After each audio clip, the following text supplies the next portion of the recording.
আসসালামু আলাইকুম সবাইকে।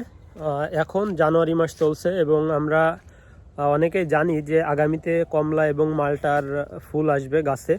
তো এই ফুল আসার আগে গাছের যে পরিচর্যা তার মধ্যে একটি হচ্ছে পিজিআর স্প্রে করা। তো পিজিআর হিসেবে আমাদের বাগানে আমরা যেটা স্প্রে করি সেটা হচ্ছে ফ্লোরা।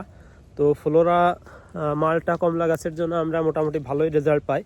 তো এই পিজিআর কখন স্প্রে করবেন সেই বিষয়ে একটু কথা বলবো, বা আমরা কোন সময়টাতে পিজিআর স্প্রে করি সেটা চলেন আপনাদের একটু দেখাই। তো পিজিআর হচ্ছে প্লান্ট গ্রোথ রেগুলেটর, অর্থাৎ গাছের বৃদ্ধিকে নিয়ন্ত্রণ করে।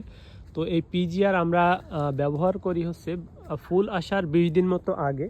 তো আমরা ফুল আসার 20 দিন আগে এই সময়টা নির্ধারণ করি যেভাবে, এই যে গাছে কিছু কিছু গাছ, অর্থাৎ যে গাছটি দুর্বল আছে সেই দুর্বল গাছগুলোতে মোটামুটি যখন ফুলের কুঁড়ি দেখা যায় তখনই আমরা ধরে নিই যে আগামী 20 থেকে 25 দিনের মধ্যে আমাদের সুস্থ সবল যে গাছগুলো আছে এই গাছগুলোতে ফুল চলে আসবে। তো এখন আপনাদের দেখাবো পিজিআর কতটুকু মাত্রায় আমরা গাছে প্রয়োগ করে থাকি।